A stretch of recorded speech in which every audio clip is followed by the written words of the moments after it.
Hello, everybody. It's me, the Nutty Professor. I'm back. We released our last podcast about a month ago, and as everyone knows, things have changed a lot since then. So we're now starting another series. A very brief background. I am a former psych prof. I left teaching some years ago. I tried my hand at business. I was looking after my elderly parents. I've been writing many unpublished manuscripts, which I'm now working on trying to get published. And I've also been battling a fairly bad addiction. And 12-step programs don't seem to work for me. So last year, I started a series of podcasts suggesting an alternative approach to 12 steps. And I call it the PATAP approach, a personalized approach to addictions process. And I've been adding to it and modifying it. Again, you could look at previous podcasts to find out more about it. In it, I suggest non-judgmental terms like clear instead of clean, and struggler instead of addict. And non-addicts are civilians. So, my podcasts were oriented towards civilians who want to know more about strugglers and towards strugglers, both those who are turning back and battling and those who are not turning back. So, some success, some fall, some relapses, on and off. But a couple of months ago, I hit bottom. And after that, I put everything I had into it. And I have been clean for 2 months now. So I had planned to do another podcast using Campbell's stages of the hero. And I was going to add to PATAP, instead of the term recovery, I was going to say return, because Campbell talks about the heroic journey or the anti-hero and returns to the ordinary world. And I was going to talk about that, talk about films like Matrix and Lord of the Rings, and use that whole framework. I've been using Campbell, I've been using Jung, I've been using mythology in my approach. But it so happened that after I bottomed out and I put everything I had into it, rechanneling energy, reading, writing, seeing my analyst, podcasts, and looking into volunteering to help cats. I am a cat person. So I started looking into volunteering to foster and to help at a cat shelter, and I just started doing that. And I was clear. Cravings were absolutely minimal. And what happens? Corona. Now, the world is upside down. I return to an ordinary world that's not ordinary anymore. It's extraordinary. And now civilians are strugglers. So my producer is my former student, and we wanted to do some podcasts addressing this using our framework, using Jung and a little bit of PATAP. And I also want to make suggestions for books and movies. I am a voracious reader, and I have made a book and movie suggestions before in podcasts, and we wanted to do that, but we also wanted to stay safe. My student and his significant other, very important people to me. They're being very cautious. I'm being cautious. So we're self-isolating. I guess technically it's not actually self-isolating. I think self-isolating is if you have been exposed to the virus, if you've traveled. I think what we're doing is sheltering in place. Trying to flatten the curve, minimizing contact with others. So I've been in the condo here for, over 10 days, only gone out a couple of times to get groceries, and my former student is working from home. So it became a little bit of a problem. How are we going to tape? I'm a Luddite. I don't have a 4K camera or anything like that. So we came up with this solution. I don't have Skype or anything, but so I'm phoning it in like an old-time war correspondent. I'm going to phone it in, and he's going to add the visual images. So here we are. The ordinary world is extraordinary.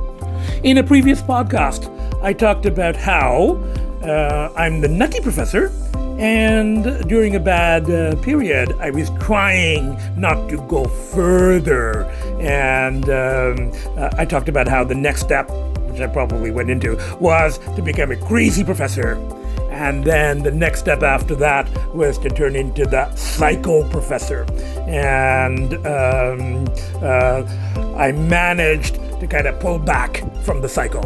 Had some pretty rough episodes, but as I said, finally managed to get clear. No guarantees. 2 months. Now, the paradox is, it's actually easier for me to stay clear now that everybody is isolated. There were no more binges even if I wanted to. So there's all kinds of ironies here. But what I want to do here is I want to apply some terms. And as I said, the whole thing for society now is to try to keep from going psycho, is a lot of people have said to me in emails and in texts, people that I'm communicating with, that we live in crazy times. And that kind of reminds me of my framework that yes, the times may be crazy, but we don't want to go that next step and end up psycho, So I'm going to suggest some applications here. This is some terms. I'm going to start with shadow. We've talked about it in a podcast before, about trying to integrate shadow. And you can see a lot of examples of shadow going on around us. The whole thing with people fighting over toilet paper and all that shit. Intended. So you've got all that stuff going on, you also do see the other side. People volunteering to take groceries for seniors. And I'm very impressed with the cat shelter people. In spite of all the obstacles, are still doing all they can. I mean, using social distance, safe distance, all of that stuff, but doing all they can to find homes for cats in the shelter,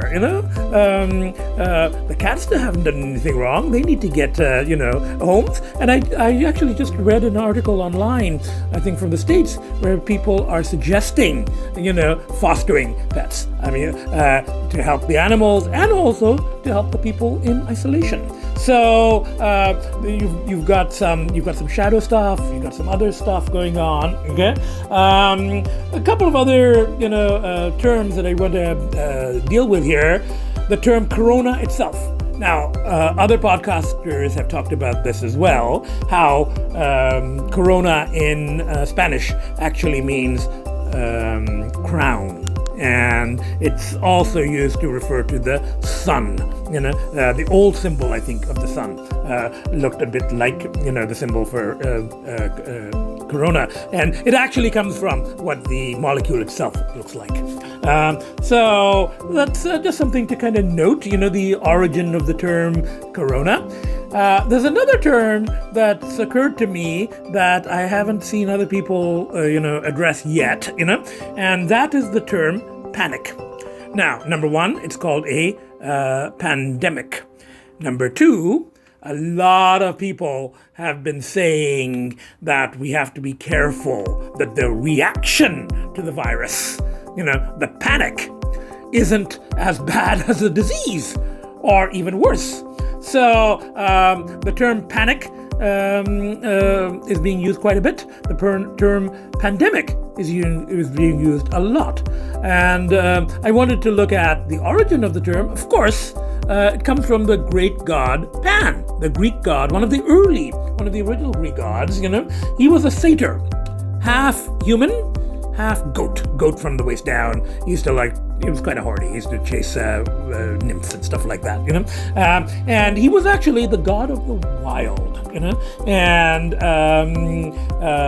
he was associated with people they'd see him and there'd be an unreasonable fear and they'd run, they'd panic, Plus his voice, when he screamed, it was so loud he'd use it in the battle, and everybody would just panic, So I think it's again interesting that we have a little symbolic thing. The great god Pan shows up a couple of times in all of this, Now, another term that we have used before in podcasts, persona.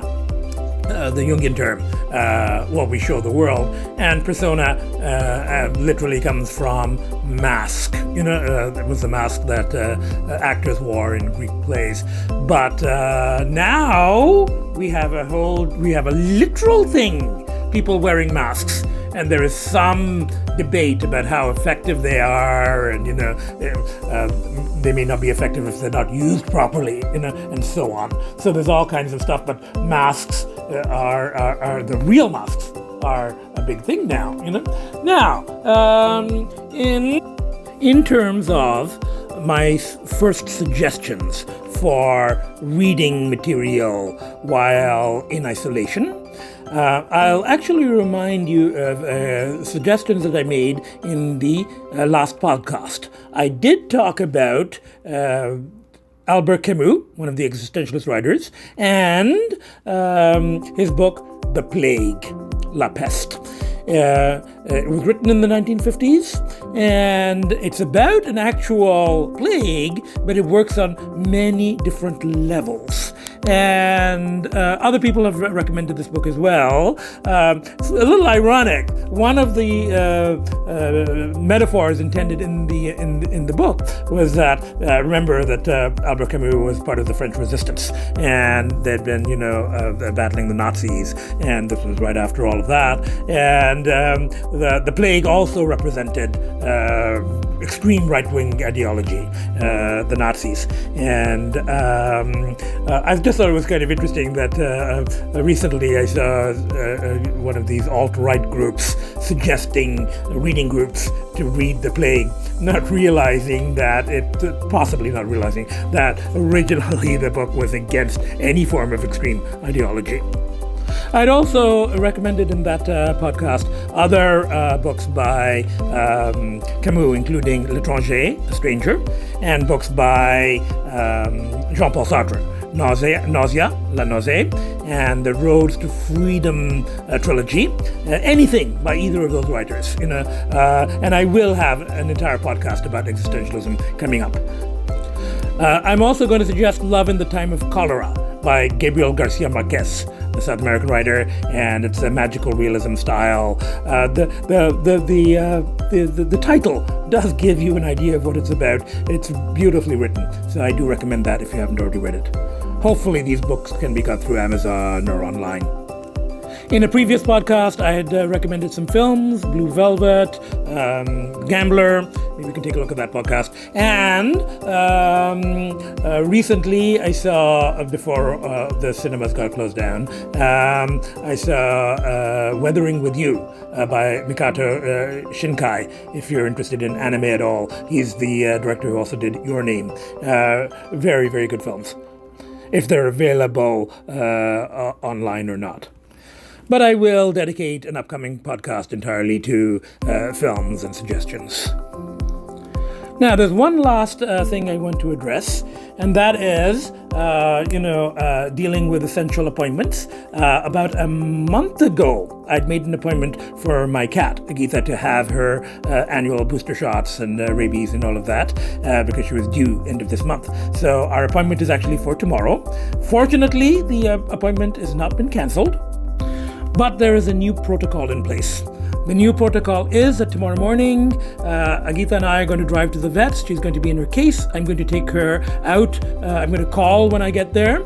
A tech will come out and take the case. I think I'm supposed to put the case on the hood of the car and then back away. The tech will take Agita in. I talk to the vet over the phone. He gives the booster shots, makes recommendations. They put her back in the case. They bring her back out. They put her on the hood of the car. They back away.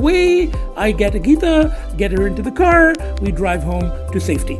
Now, at first, I have to admit that this, it startled me a little bit. It seemed like overdoing it. But then on the other hand, it's a new world and we have to stay safe. And, a lot of people have been saying to me, better safe than sorry. So, yes, let's take the precautions by all means. And, I appreciate everything that they're doing. And, they're still working and they're still helping cats and they're still helping pet owners and all of this. So it's fine. We'll adjust. We will adjust, We've adjusted to worse than this. Plus, as I said, the shelter people, they're doing amazing work and, keeping the protocols and staying safe and doing all that, but helping the cats. So, there are some positive things to report here. Now, that's pretty much it for today. In previous podcasts, I had wished strugglers to stay safe. Now I'm wishing everyone to stay safe. See you at the next podcast. Okay? Bye for now.